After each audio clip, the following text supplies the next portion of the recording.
will make a few welcome comments. I absolutely delighted to welcome Kaveri Kamir to our community.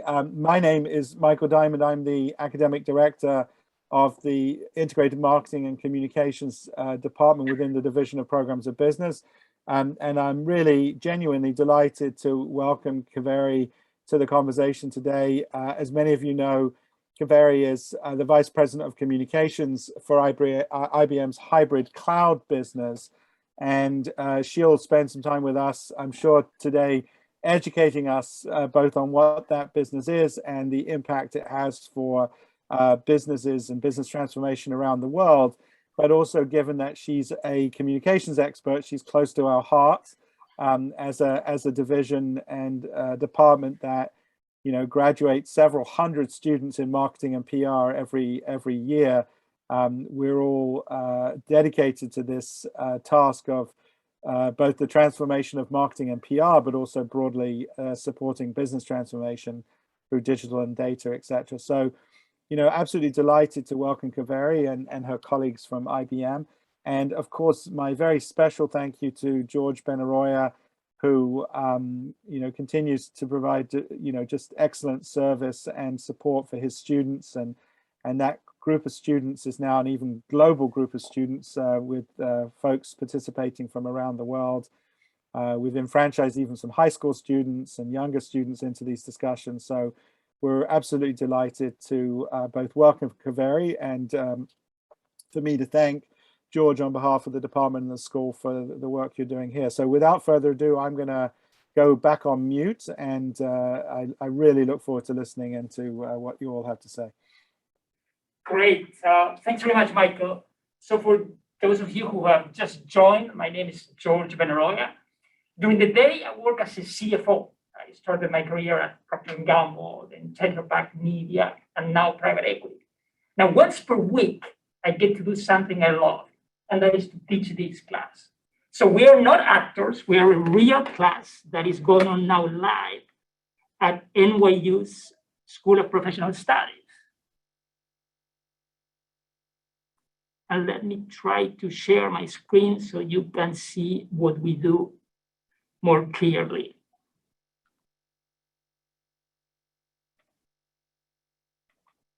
So in this class, what we do is the first session, students pick a company, any company that they like. And in this case, they have picked IBM. Now, the process that we follow to do that is that, let me try to share my screen again.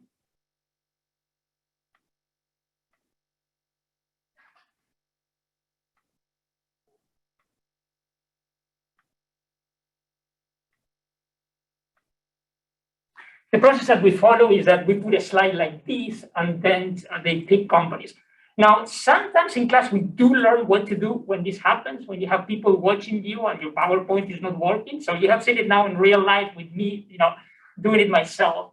So they have picked IBM, right? And the way we go about learning about finance is they get to make decisions as if they were working for IBM. So the first decision that they will be making is about headcount. So they will look back at the revenue, is what Julia was doing over the last 3 years. And then they will say, okay, what is the strategy? What are the options that we have at IBM to deal with headcount? What other students are doing in some cases is to try to rationalize what would be the arguments that you could use. So this would be, for example, the way that Melody will go about it. And what we try to do in this class is to imagine that there are no right or wrong numbers per se. What we try to do is we try to learn how to use numbers in a meaningful way to persuade other people. So my next slide, which is coming from another student, from Georgina, you'll be able to see what were her arguments in trying to get more people for headcount for hybrid cloud.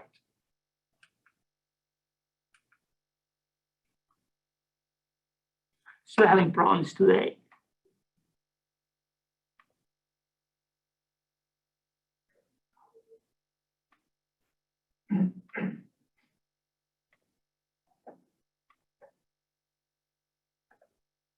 This one is Georgina, and what she did is she went about and she was talking about how we need to get more heads because of the Telefonica deal that we got. Now, another thing that we do to learn about business is to look about, what would you do if there is a lot of demand and you don't have enough products to sell? So in this case, this was the recommendations that Amy was coming up with to solve or to deal with that problem. Now, I've been teaching this class for about 2 years now, starting before the pandemic. And back then, when students had to choose whether to prioritize new clients to get their business, some of them did, as you see on the left-hand side. But during the pandemic last year, none of them thought that that was the right thing to do. Now, the other solution that we try to come up with is how do you increase prices? So what you see here is a recommendation from Junshu, and he's going for a 4% price increase. That's $2.9 billion. But he said, okay, in some cases we have to decrease prices by 5%, and in others we have to increase prices by 5%. The overall increase is 4%. Then we look at how we will communicate that to customers, and this is how Preston will do it.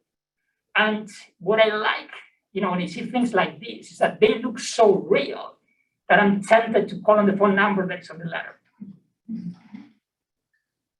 But then what do you do when your clients reject the price increase? So we learn in class how to manage that. And the last part is to invite executives who are making these decisions in real life to teach us how they do it. So as Michael said, today we have with us Kaveri Kamire, the Vice President, IBM Communications, Hybrid Cloud Communications at IBM. But I prefer to do the introductions a bit more personal. So what I would like to say about Kaveri is that she's been working at IBM for 17 years. Before that, she was working at another pure firm where she got some experience, a total of 18 years of experience. She got some executive education at Stanford. And in addition to that, she's a source of inspiration for young girls and boys. There's one of them who's been posting about it on social media. So without that introduction, Kaveri Kamire is with us. Thanks very much. Thank you so much, George. I really appreciate it, and I am humbled to have this opportunity to be with such an amazing group of students here. Michael, thank you for giving IBM and us the opportunity to be here and share our experiences and learnings. And George, really appreciate you investing time in understanding and learning a little bit more about IBM and who we are and what we do on a daily basis, and helping tell our communications and marketing dynamic and story, and how we go out to the world. Just the type of work that you're doing and what you're driving with a communications lens and a finance lens is so critical right now, because I think having a deep understanding of what we do on a daily basis from a communications and marketing perspective, and how that lends itself in terms of having an impact on the business is so important.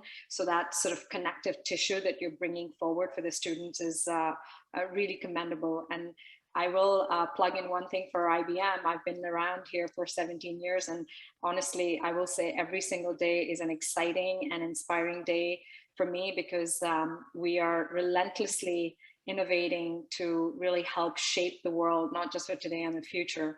And this is the reason why I wake up every morning and think about what are the next amazing innovations we'll bring to bear to solve world's problems. So I'm super excited for this session, and thank you again. Great.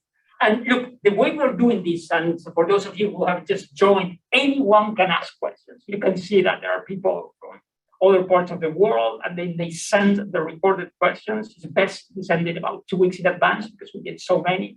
So we have more speakers coming. Now, the students will be asking the questions themselves.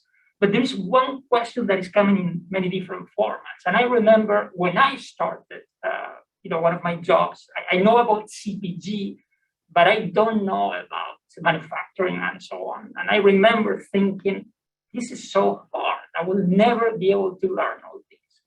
And so the question that some students are asking is, how do we do it, right? When we have to learn about a new job, something that is very complex. And I thought that maybe the way that you could help us is, imagine that I'm talking to my uncle, and he's, say, 73 years old. How will I explain to him what hybrid cloud is? Very interesting question, and I grapple with it every day, trying to explain it to my mom as well of what I do every morning and all day.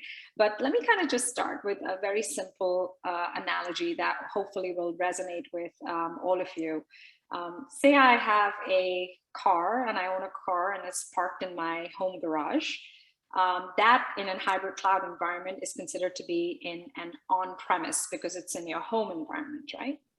And then you're driving your car to work and you are now parking your car in a public garage where there are other cars alongside. And very quickly, your asset or your information or whatever you're driving becomes an off-premise environment. So think about cloud, and hybrid cloud as a capability that is able to bring your asset, which is your car, very securely where you have access to your car at all times, no matter whether it's on-premise or off-premise, all at the same time, seamlessly, securely available to you. Convert that into a digital environment, right? We all have mobile devices, we have laptops, we have gaming boxes. Think about how much data and applications it's spewing every single minute, right? That data becomes a lot of complexity for enterprises and businesses, which is in many different places. Some of them is in on-prem environment, which I just talked about, which means it could be in a company's data center, or it could be in a cloud environment where how you're uploading or downloading your pictures, they're all in the cloud. So for a business, it adds a layer of massive complexity, because if I am dealing with my customer, I want to be able to have that information seamlessly, no matter where the data resides. What's important to me is I have that information in my hand easily, and most importantly, securely. So in a very simple way, I would say hybrid cloud for IBM is an environment where no matter where your digital and data assets are, whether they are on your premise, that is in your home garage, or off premise, maybe in a public parking lot, you're able to have seamless access to them, available to you at all times, and available to you in a secure way. And that's sort of really the premise of digital transformation, because there's so much data that is transforming on the web and on the digital, in the digital world, but there is still a lot of data that still is in that home garage. So that stitching layer is hybrid cloud environment, and there is a lot of potential and economics around it, and it's rapidly growing. We see it as a $1 trillion opportunity, which is why our CEO and Chairman Arvind Krishna has declared it as one of the focus areas for the company to drive growth. Look, I think that's an excellent example, right, about the car, because I wouldn't be able to buy all this space all over the city and so on. So I can just rent for it and use it when I need it. Now, you made a very good point, and I'm going to try to share another slide about the 1 trillion number. And the reason why I want to do this is that, many of our students, they are thinking about the cosmetics industry. Mm-hmm. And when we were preparing for your presentation, I learned that $1 trillion means in real life that just hybrid cloud is twice the size of the cosmetics business, which I was like, what? Yeah. So we're looking here in $1 billion, sorry, $1 trillion. It's huge. And it's rapidly growing, right? When you think about digital transformation, every single industry is being impacted by it, whether it's retail, whether it's banking, it's manufacturing. Data is everywhere in today's date. So to bring that data together and make sense of it, companies want to take advantage of that opportunity to serve their customers better. Correct. Yeah. And look, IBM is hiring in total, right? Not just for hybrid cloud, 30,000 people from 75 countries, right? So it was really good to prepare for this presentation. And the other thing that when they were preparing the questions, they showed me, which I thought really is how successful IBM is, right? The fact that most of the Fortune 500 companies and so on are picking IBM as a solution. So the next few questions will be about that, and I will pass it on to the students. So, Sidok, you want to go first? Hi, everyone. My name is Yiton. And my question is, when we introduce someone the hybrid cloud platforms, what feature do you think will attract the customer better? Yes. Thank you for your question. I appreciate it. Look, I think as we talk about hybrid cloud, I feel, of course, there is a lot of buzz around this technology called cloud. I think there's not a single person who hasn't heard about everything going digital. But when you think about the reality of it right now, especially for IBM, as you just laid the chart out, right? 47 of the 50 Fortune 500 companies use IBM capabilities. We're still in very early stages for highly regulated industries.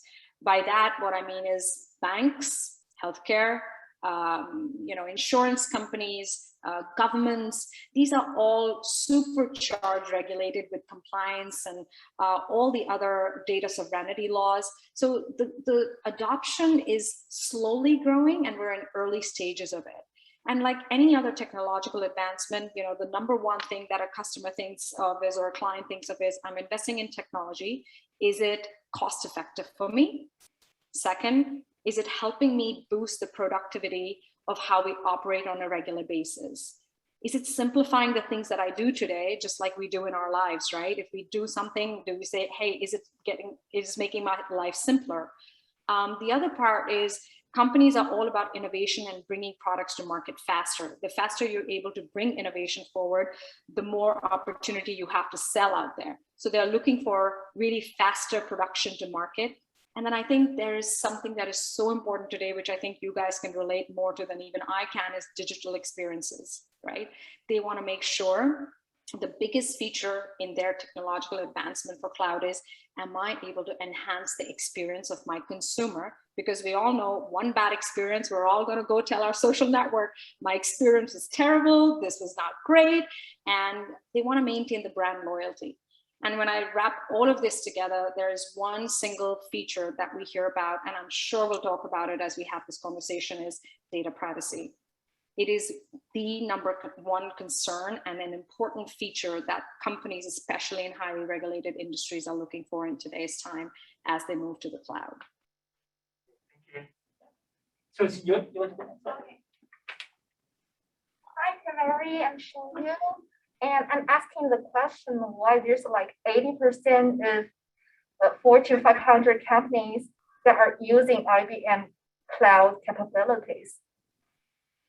Thank you so much for your question. I appreciate it. And I'm going to start sort of a response to this question with really what we just talked about as the consumer. When we think about the consumption of digitization that has happened today, we know technology is all pervasive, right? We were just saying there is no industry that has not been impacted by technology, whether we're buying our food online or we are, printing. No, the notion of printing a boarding pass is no longer there, right? We just use our mobile devices and we get our boarding pass. If I've gone to see a doctor, my health records and the result of my tests might be on my mobile phone and an app. We've become so used to sort of that digital interaction and the always on interaction as consumers, right? You guys know this better than anybody else. But as we are doing this and our lives have become so much faster and convenient, I think a part of all of that is also we have taken it for granted that those who are providing us these services are protecting our data, right? And for IBM as a company, we are in 170 countries all over the world. We believe that as technology providers, it is incumbent upon us to be the stewards of that data for our clients. And I think at the heart of your question of why so many companies today, the largest Fortune 500 are with IBM is because we're a very client-centric culture. We are a company that believes that the core principles that we want to really draw upon, not just today, but it has been sort of really for over a century, because of which we've had these really long relationships with some of the biggest banks and others in the world, is because it's based on the notion of trust and ethics. We will not compromise on our clients' data. So when you are printing that boarding pass, or you're downloading that boarding pass to check in, and if you are an IBM client through, say, Delta Airlines, we will take that responsibility as the technology provider, that if Delta is running or using our hybrid cloud capability, which they are through our consulting service, your data will be protected. So I think that's sort of really the core principle, which has guided IBM as a company and is continuing to do so, where we're not going to monetize it. I'll give you another really interesting example. Anthem Insurance, are most of you familiar with them? They're one of the largest healthcare and health insurance agency. During the pandemic, one of the biggest things that their CIO said they realized was that our healthcare system is very reactive, and we have not really taken the idea of being able to predict and act upon more proactively. And Anthem is now using artificial intelligence. So they're really looking at data, patient data, to be able to really respond faster to all the challenges based on the information they have at hand. So it's really inspiring and encouraging to see that there is a company like IBM that's been around, and it's not just with hybrid cloud or AI that is the technology of today. It was back then when we went on the Apollo mission, where we helped put man on the moon, to today, to tomorrow's quantum computing type next era of computing. We will always use our clients' data, which is their most valued asset, with responsibility. And I think this is why we continue to sort of have those long-term relationships. Thank you. Yeah, and it's super successful. I tell you, when you sent me that question, I thought, are you sure? And you sent me the link, and he sent it to me. And so, wow, it's really incredible, right? Now, what we want to do now is going back to this idea that we are not actors and so on, but they're pretending that they're selling IBM to their clients. So maybe you can coach us, coach them as well on how they can go about it. So the next few questions will be about, how to position the products. Sure. And the first one will be from Melody. Hello, my name is Melody Na, and I would like to ask about why speed is important in hybrid cloud, especially when migrating information, and how does it reduce costs? Sure, that's a great question. And I think it goes back to sort of what we discussed earlier, right? Anytime a company is investing in a technology, they want to boost productivity, they want to move faster, they want to be able to save costs. And frankly, they're kind of interacting with consumers like you and I, who more and more are lacking patience in terms of, if I want to print my boarding pass and I put my name in, why isn't it coming up? That frustration and that digital experience is so important. So I think what hybrid cloud capability really does is it's able to remove that. The word is latency, means when the data is transferring from, say, your data center in an on-premise environment to online, it's able to connect everything so seamlessly that the data moves at a much faster pace, and the client is able to deliver on whatever the ask is from the end user in a much faster way. Automation is a big feature that is a part of our hybrid cloud capability. And what I mean by automation is there are so many tasks that in companies that employees do that are mundane tasks.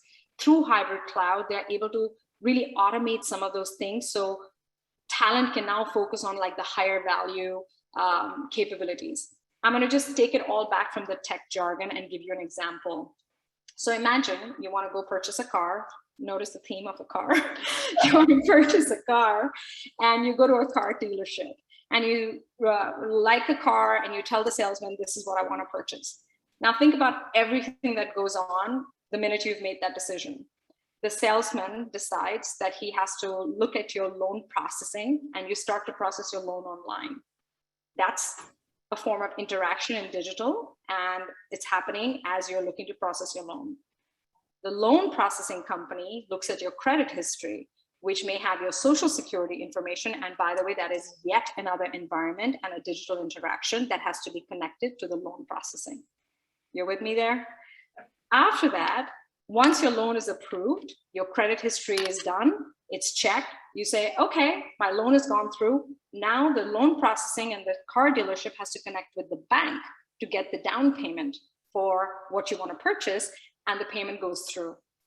Think about all the different environments the data is sitting in, not just with the car dealership, which is the business or the enterprise, but also the third parties that it has to communicate with. And imagine if these systems are not connected, if these systems are not secure, if some of these systems are not automated, you're probably not going to get your car at that moment in time. It's probably going to take 2 to 3 days if we went back to the archaic ways of doing things. That's the beauty of hybrid cloud.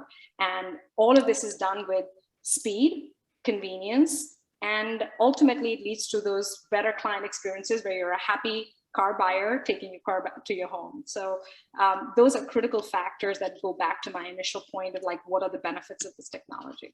Hope that helps. Thank you. Look, I love your example because from my day job, what I will argue is that when the consumer goes to the dealer, right? If he doesn't get a credit decision right away, like sometimes it takes 2 days. And I tell my teams, listen, we got to be able to make it on the spot. Like when I go to Walmart, right? And they're able to, why can't they do it on the spot and we cannot? Because the problem is that if you don't, you may lose the customer, right? The customer may not come back in 2 days and so on. So speed in that example is critical, right? Absolutely. And also sort of really having that trust that I'm giving my license, my security and privacy, my social security number, all of this data transfer from so many different parties. Sometimes your weakest link can be one of the smallest areas of that connection point, and that's what a hybrid cloud environment through IBM does. It makes sure that wherever your data is flowing, it's secure. Right. Okay, and so on. Excellent. So I love it. Ben, you want to... Hello, Kaveri. My name is Dylan D. Pimentel. I am asking a question on behalf of Feng Shu Xie, couldn't be here today. The question is, financial institutions across Africa had selected hybrid cloud from IBM to unlock digital innovation. What actual benefits could these innovations bring to the local development? First of all, I'm super excited that our communications is actually working. You did see this announcement. Thank you for that. We are very, very excited about this. And I think it was about 2 weeks ago, our teams in the continent of Africa and MEA region worked on this amazing momentum that's being driven right now, actually, with digital transformation in the banks, actually post-pandemic. And we're super excited about sort of really the journey some of these banks in the continent of Africa are on. I was surprised to find out that in the next 4 years, there will be 60 million plus new mobile subscribers just in the continent of Africa. Now, obviously that translates into, I am no longer going into a bank branch. I'm going to do all my interactions with the bank online. And for these banks, being digital is not just like a nice to have, it's become a necessity. And they've been really working with IBM around artificial intelligence technology as well as hybrid cloud. So a lot of these banks also have existing technology investments. So they don't want to just kind of throw them away and just build on cloud. There are some capabilities that are going to continue to stay where they are in their environment. Particularly, EcoBank was one as an example that we worked with. Now, what they've done is they've embraced our hybrid cloud technology and also artificial intelligence. They have their existing technology environment, and they have become a cloud native bank as well. They've bridged them together. So now when customers go to them, one, their mobile app of communicating with their consumers has skyrocketed, gone through the roof. Because they have their existing environment, they've also been able to partner with a lot of fintechs out there. And fintechs are super innovative. They provide these customized services that consumers can have access to. So they've been able to even collaborate with some of the fintechs to provide very targeted services to these consumers in the continent of Africa. And frankly, with the speed, which has been the common theme of our conversation, they've been able to reduce loan processing by 60%. I mean, that's huge for a mid-sized bank. So at the end of the day, the theme remains the same, right? It's speed, it's security, it's not getting rid of what you had. It's really about advancing to the future and improving customer experiences. So we're very excited about this one, and shout out to our MIA team who helped make this happen with the clients. Yeah, I think that's excellent also, because by having credit, all these people to be able to grow their in agriculture or whatever business they're in, right? And having IBM on the back probably makes it better because consumers trust the brand, right? That is something that you guys have that others don't have. So when a bank says, well, we are using hybrid cloud from IBM, it probably helps them with consumers. So it's a win-win in that sense. Great. So let's go into our next question, and that will be by Ruby. Hi, my name is Ruby. I want to ask about how does IBM's cloud platform stand out from others, and what is your competitive advantage? That's a great question, Ruby. Thank you so much for that. And very close to my heart. So look, I think in a nutshell, I think our hybrid cloud capabilities are really built on open innovation and security. Let me break it down for you. What do I mean by that? As I had mentioned, our sweet spot and the clients that we are serving in the market are the largest banks in the world, the healthcare providers, the government agencies, telecommunications providers.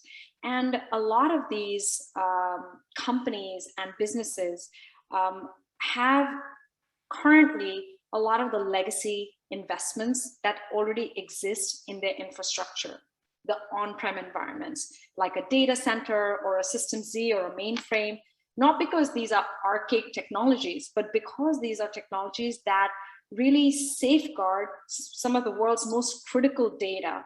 I mean, think about a federal agency or a government agency, the type of data, say, a federal agency houses, or the type of data, a healthcare organization houses with patient records. This is critical information that cannot just fly on the web and, be exposed. So our focus on hybrid cloud capability is that modernization, one, should not come at the cost of data privacy.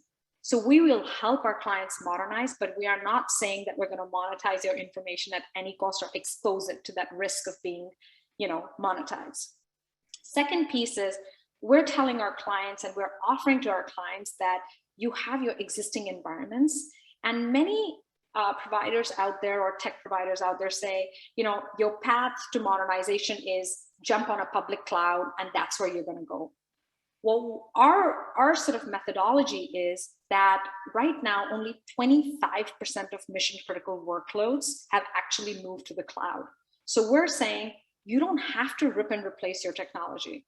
Your technology is what you've already invested in. Let's modernize that and bring that to the future for you.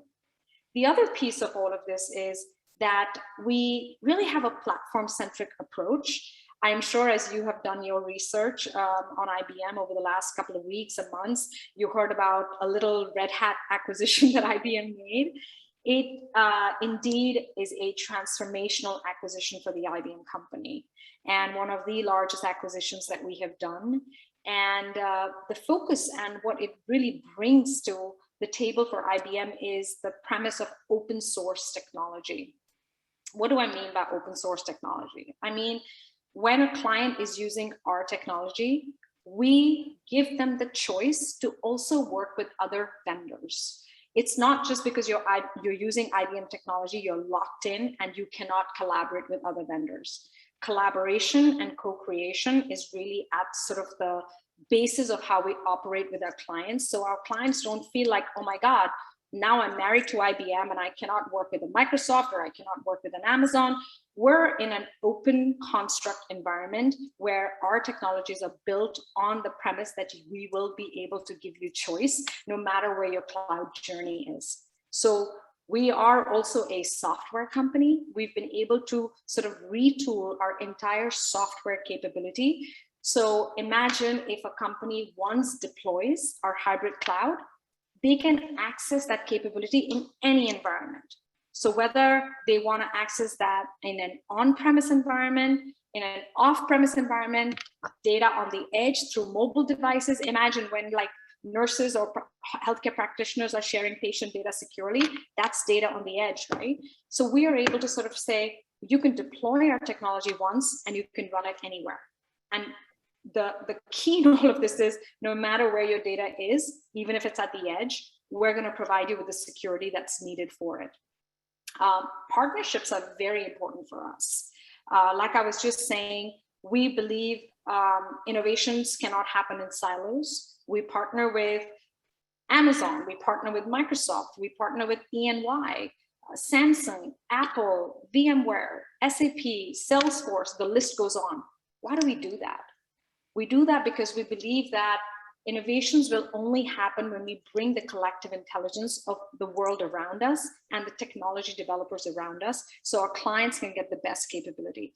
That's sort of really very unique to our construct where we do not compete with our partners. That's an important piece of the puzzle to help scale and grow the business. And then the notion of co-creation, I want to spend a quick second to talk about that.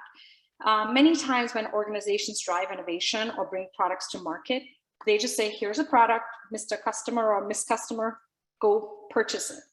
Our methodology from our consulting practice, we have probably 100,000 consultants who have deep industry expertise and they know the knowledge, know-how, because a challenge in a healthcare industry is very different from a challenge in a federal agency. There might be, similarities, but they have unique constructs of challenges. We have our industry experts sit down with our clients and we co-create and work on problem solving together and come up with solutions together. And I personally love that notion of co-creation where we're not just developing and taking technologies to market without really learning the problem that we're trying to solve. We work with designers, consultants, technologies together, and we call it the garage methodology, which, like I said, I'm personally very proud of in the way we operate in our consulting environment. It's truly unique. So I think in a nutshell, I would just wrap it up as the way IBM is able to bring the plethora of innovation across our software, across our services, across hardware, to really bring that long-term value for our client and the consistent advancement without saying what you invested in is old, get rid of it and now buy a new one. We focus on sort of really saying, let's enhance what you have by bridging the gap between the old and the new, and let's do it securely. So I think that's sort of something that's a unique position for IBM where we are, and we continue to innovate with our client base. Good. What we have done is there are many students in Asia, right, who tell me this, and we stay awake at 4 in the morning, and I said, no, you gotta go to school tomorrow. So just record your conversation, you'll get the recording. So they're all looking forward to getting this recording. But we're going to play one question that one of them sent, Patrick.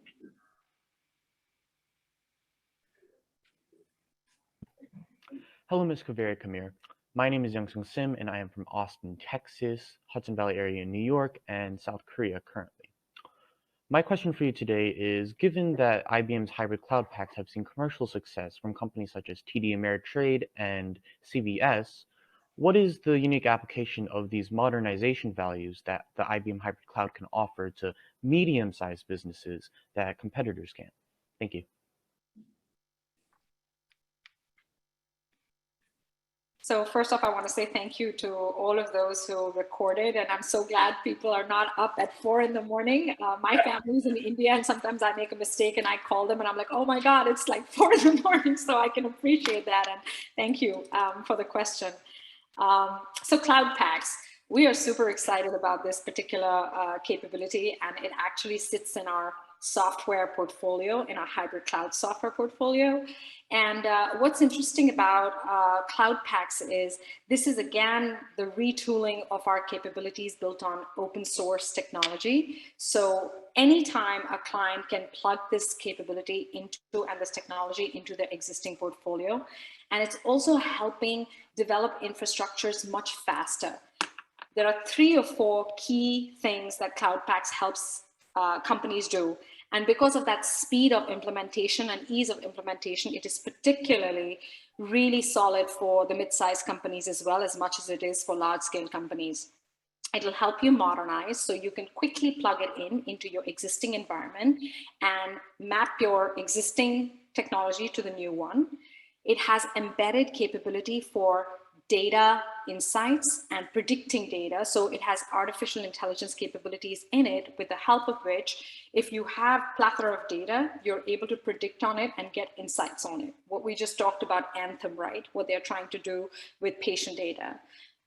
It's also built in with security, so it protects the company from cyber threats. So imagine a mid-sized company, the last thing they want to do is hire additional talent to make sure that all their data that is in a hybrid cloud environment, now they have to, bring sort of cyber threat talent. It's inbuilt into it.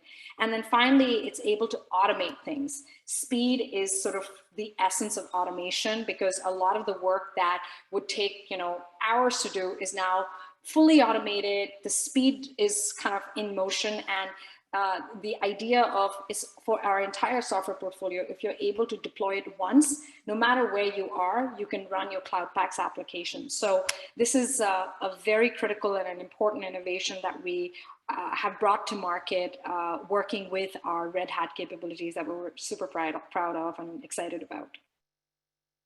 Yeah, and I think that, one thing that I would like to highlight is that because IBM is doing business in 175 countries, right? When you look at the ones, say the US or China, the biggest one, and then you look at the country number 175 in revenue, probably the largest customer there is relatively small, right? If you compare to the US, everything is relative, right? But the fact that you guys are in so many countries, that proves that you guys are quite flexible in making this technology available to more businesses, right?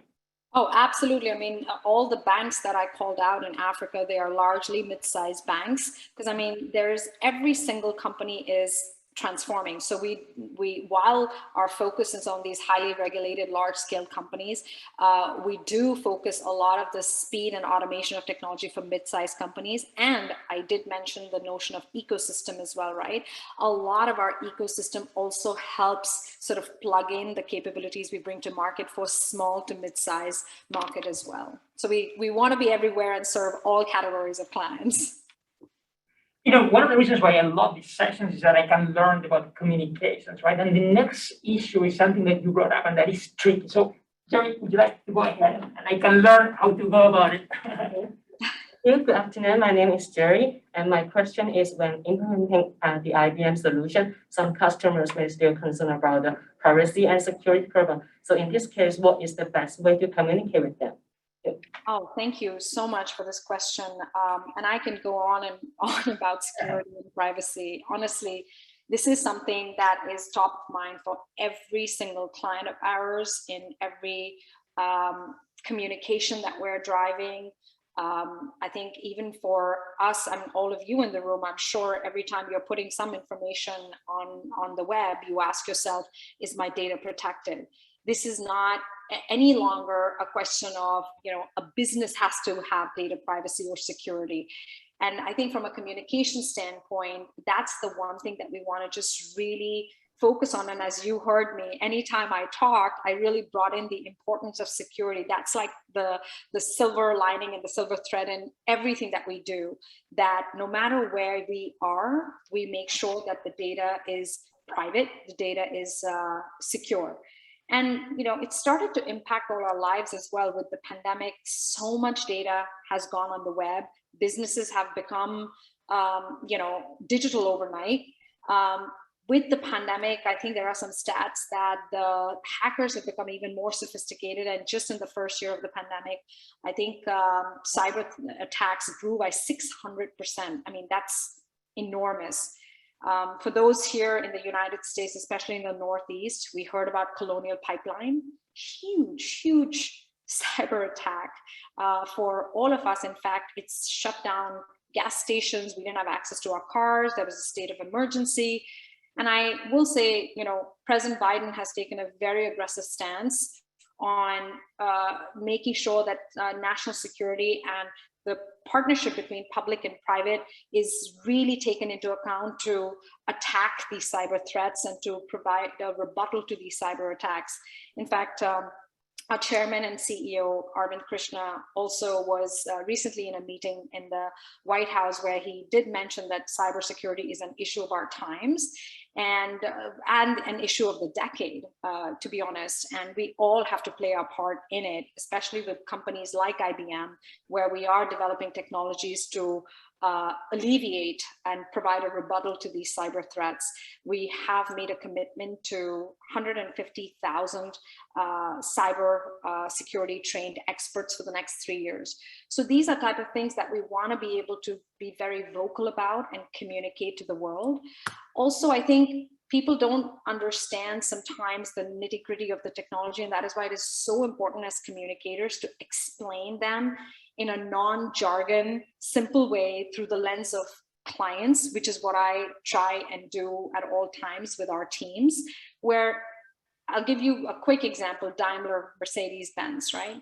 They wanted to modernize their post-sales efforts. So for example, if, and I'm serious, this was not intended, the theme is a car.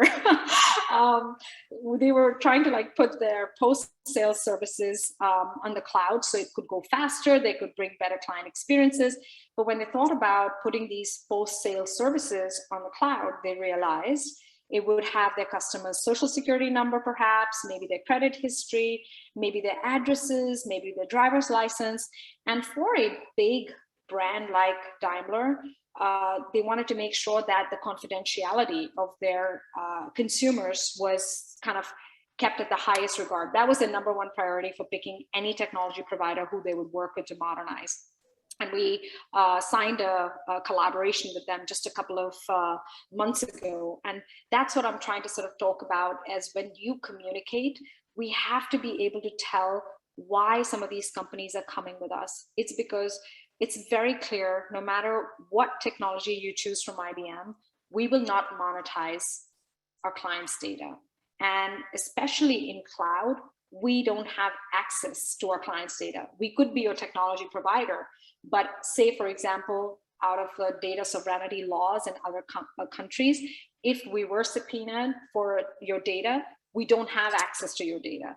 It's fully encrypted across whether the data is in your data center or it's in transit or it's just sitting in a cloud. And communicating that kind of information and educating our clients and also the media and all of the stakeholders has become so important, because it's no longer a one-off issue. It's become, as Arvind Krishna said, a cybersecurity, and this has become an issue of our decade. And the more we can educate people on it, and there's also a level of consumer self-responsibility on what platforms we decide to share our information on, and that's important to keep in mind as well. Great. Now the last block are going to be more personal questions, and Sveta, yeah, if you want to go ahead. This is the part that I don't know, right? I know finance, but you will be able to tell them about PR, marketing, and so on. Go ahead. Hello, Kaveri. I see that you had started as a PR specialist, and now that you are moving to a VP of Cloud Platform, I would like to know how you navigated this journey. And then Tia is also having a similar question.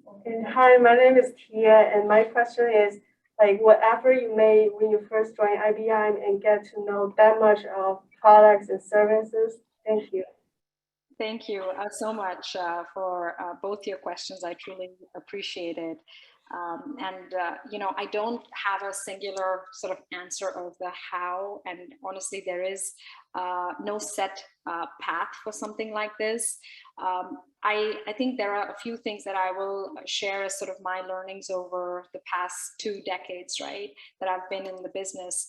I started out with no technology background. I majored in communications, and I'm also a history major. And so it was not having a tech background is what I grew up with. I have been a lifelong learner, and I still am. And each year I try and pick a new thing that I can continue to sort of learn. 2 years ago, I learned how to ride a bicycle for the first time. So it's really in my personal life as well as my professional life. I think it's really important to stay curious. and to ask questions. And because I am of the communications background, I've always had that journalistic mindset, which is inherent in the way I think. I ask a lot of questions. I sometimes, I'm also very comfortable with reevaluating the status quo, because sometimes if we're doing the same thing over and over again and it's working and there are no ripples, we say, you know, why fix it if it's not broken? The idea is our world is moving so fast and so quickly that it's okay to say, does this need to be changed and evolved? And I mean, I think you asked this question of, you know, how did you sort of get an understanding of your technology and services? I would say I am very, very fortunate to be working with an organization that has this plethora of collective intelligence all under one roof. I have the world's top researchers, engineers, technologists, business leaders. And the fact that I've been here for 17 years, I've had the opportunity to just really soak in, and even today, soak in a lot of learning. I listen to the business a lot. I ask a lot of questions, and over time, I have also established these trusted partnerships with people who, it's not really just I'm always asking for it, but I also want to, in return, be able to provide value to my colleagues around me. I mean, even to date, there are some technological advancements that we work on that sometimes I don't understand. My hybrid cloud CTO is a really good friend of mine. Over time, we've become very close. I pick up the phone and I ask her, I don't understand. Can you please dumb it down to me? Like you said, George, explain it to your 73-year-old uncle. Not like, how would you explain it to your mom? So I think you have to really break down the puzzle into little pieces. And I will say one thing, I think sometimes when we are going through sort of challenges, we always bring problems forward. But I think it's important to kind of change your mindset and say, where is it and what is it that I can solve for? So bring forward your thinking from point A to point B of being a strategic thinker and a contributor, where your answer may be right or wrong, it doesn't matter. At least you're showcasing that your effort is towards problem solving, right? And then the last thing I will say, which is sort of the holy grail for communications and marketing, is we have to be true collaborators. I mean, we can't fake it. I mean, we are the ones who are building singular narratives on very complex subject matters, and we are talking to all stakeholders. And how do you make sure that you're relevant for all of them across the board? You can't do that if you're not able to sort of really think through and how they operate and tune into sort of how they operate. So it's a very long-winded answer, I apologize, but I think in the core of it, I think you have to stay curious. You have to be a self-learner and immerse yourself in what you've committed yourself to, and stay humble, because no one will ever achieve what you call as nirvana, I've got it all. Like you gotta, it's a process, it's a continuum of learning that I have sort of grown into, and I will continue to learn moving forward too. So I hope that helps. Thanks for that. Warren?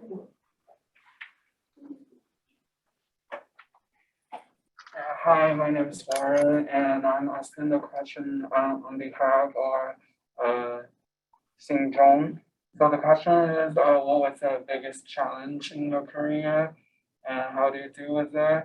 Do you have any advice for that? Thank you. Thank you for that. Look, I think we are living in a very fast-paced tech environment where everything is constantly moving, and you can never be complacent. And this kind of, again, feeds into my initial response, right? I feel like you have to continue to stay relevant. And it's very quickly, you can say, oh, I've got it all, I've done it all. You in my particular line of business, it's never done. You always have to self-immerse and figure out what are the new technologies, what are the new challenges that we have to deal with. And as challenging as that is, it is also that excitement of what is that next sort of opportunity that is in front of me that I want to kind of take advantage of, which has kind of kept me, you know, really going. I will also say, with this whole madness of the movement so fast in the industry, and it's at the rate and pace like never before, it's very easy to get distracted. I have always asked myself, what is it that I want to accomplish? Why am I getting distracted? And remove those distractions. So I think focus and commitment is really important, and help disrupt. I mean, be out there and help disrupt. Be a part of this change that's happening, because that's the only one thing that's constant in today's world. Angela, what would you like?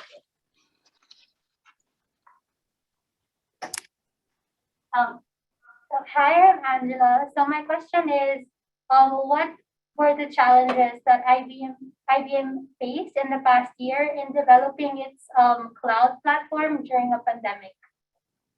Oh, thank you so much for that question. And I think there is no doubt that the pandemic has been tragic for everybody around us in the world. I think it has also been a significant turning point in the way the world came together around building new solutions, new partnerships. The types of collaborations that have come together is like none before. And I think it has also led to so many businesses becoming digital, like I had talked about overnight. The way and the rate and pace in which digitization has happened, many businesses have become digital overnight, right?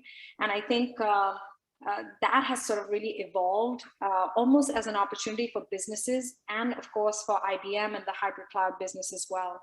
But I think even before I go into the business element of it, the first thing I do want to say is, as an IBMer, the biggest thing that IBM wanted to focus on in the beginning was really that our employees were safe and they were communicated with, and we knew at the best of our capability or what we will be able to do. And second was to make sure that our clients were up and running to the best of their ability to safeguard their employees, whether it was managing networking issues or it was, remote learning. Wherever we were able to play a part, we did that through the lens of technological help or managing some of the societal challenges. I'll give you two quick examples. CVS Health. When the vaccine started rolling out, CVS Health, their call volumes increased tenfold. We partnered with them through our AI and hybrid cloud capabilities to help them sort of manage that call volume. I mean, these are the issues of life and death. These are really important things that we were fortunate enough to be a part of and play a part in. We also collaborate with New York Department of Education. A lot of the kids, as we all know, had to go remote. I'm sure many of you, it's good to see everybody back in a room. But there are 300,000 plus kids in New York City who did not have access to remote learning. We were able to collaborate with the Department of Education and distribute 300,000 plus, I think it was laptops or tablets in a secure environment where children were able to continue education. So I will say it was just humbling to be a part of that process and to be a part of the process of communicating some of the work that we're doing for our employees and the world around us. Even now when I talk about it, it kind of gives me the chills, but I'm very fortunate that we were a part of that process in the world. Is it okay if we run late by about 3 minutes? We take 2 more questions. Sure. I mean, if you're comfortable, I'm absolutely open if you're good with it. Thanks very much. So Melody is joining us with Zoom.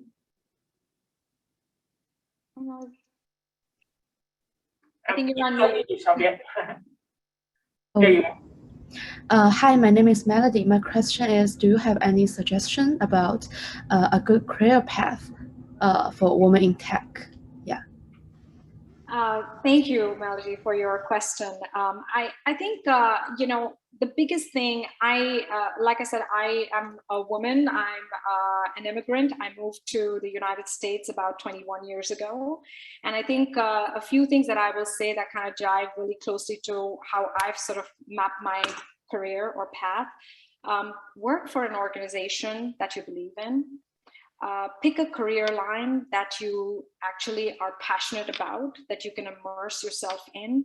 Don't just do something because somebody asked you to go do this. Don't get an engineering degree because somebody asked you to go get an engineering degree. do it because you really believe in it. The other thing I will say is, I mean, even today, there is a lot of challenge in terms of women and leadership. And I think it's really important to align yourself with an organization that empowers women.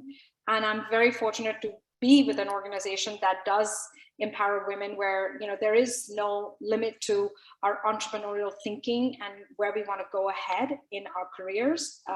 You have to be able to provide that value for the company. And I mean, for all the women and men out there, I will just say, speak up, raise your hand. I think that's the biggest thing that holds us back sometimes. Just speak up. It's okay to speak up. Super, thanks very much. And then Kristen, I'd like to go. We have one last question on behalf of Grace. It's her birthday today. So Kristen figured, yeah, she will take over for her. Hello, Mary. My name is Kristen. And my question is, and you've also mentioned it earlier yourself, like you've been working at IBM for 17 years. And that's a really long time. So like the question is, like, what is it about this particular organization that is so special to you that you were willing to like stick with it till this time? That is such a great question, and thank you so much. I feel like I'm aging more and more here each day. Look, I think IBM is such a vast organization with innovations happening everywhere. And we, in the last 17 years, I've had probably 9 to 10 different roles. And what I was talking about earlier, right? You've got to challenge yourself and change the status quo. Each time I got a new job, it was a brand new challenge for me, whether I worked on the Watson AI capability or I worked with venture capitalists, now hybrid cloud. I continue to learn and grow from it, which has kept my engine going and get my thinking going. But on a more sort of deeper level, I think I will say the reason why I am with IBM and I continue to stay here is because it is an organization that aligns with my personal values as a person, as a human being, which is about trust and ethics. That means a lot to me. And to be a part of an organization that holds it so strongly in the way we operate every day, I mean, that's so important. Diversity and inclusion. I have been with the company. I started out as a PR specialist very early on in my career, and you've got to deliver. There's no question about that. But to have those types of opportunities, an opportunity like this to speak with the team here. I mean, IBM does not just write or talk about diversity and inclusion. They really put it to practice, and I am an example of that right here, right now. And then finally, I will say what I started off with, right? Every day I wake up and I think about the technologies and the stories I'm going to tell to the world about how computing is going to change the world and help solve societal problems, not for here and now, but also for the future. I mean, how could I not be proud of working for a company like that? And I think all of you in the future should join us as well. So this is why I'm here, and I think I hope to stay on. Super, thanks very much. The last part is one where we try to thank everyone who has made this possible. Patrick, if you could put up that slide. And while you're doing this, there are 2 folks at Weber Shutwick that reached out to me and they came up with the idea. Larry Greenayer and Irina Raskasova. If it wasn't for them, we wouldn't be doing this. To my students, they have done all the work of just, trying to a bit of a process, particularly to Medley, Guardian, and so on. And then to the team here at NYU, on the next slide.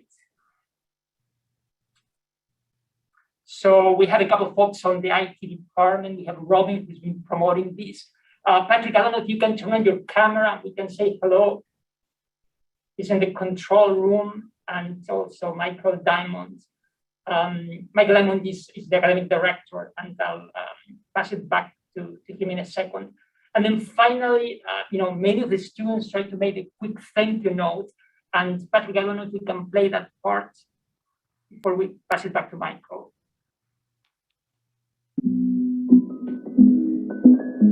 Hi, Kaveri. Thank you for your precious time, and I'm happy to hear everything about IBM. Hi, Kaveri. Thank you so much for spending your time on sharing your thoughts and ideas with us. Your introduction about IBM's hybrid cloud communication will be of great benefit to me. Hi, Kaveri. Thanks so much for sharing about IBM. This is a great opportunity for me to know more about this company and you. Hope to hear from you again soon.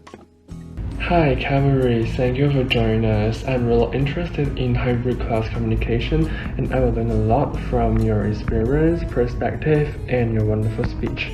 Thank you. Hi, Cavalry. Thank you for your speech. I believe that I will learn more about hybrid cloud communication and learn more about the IBM.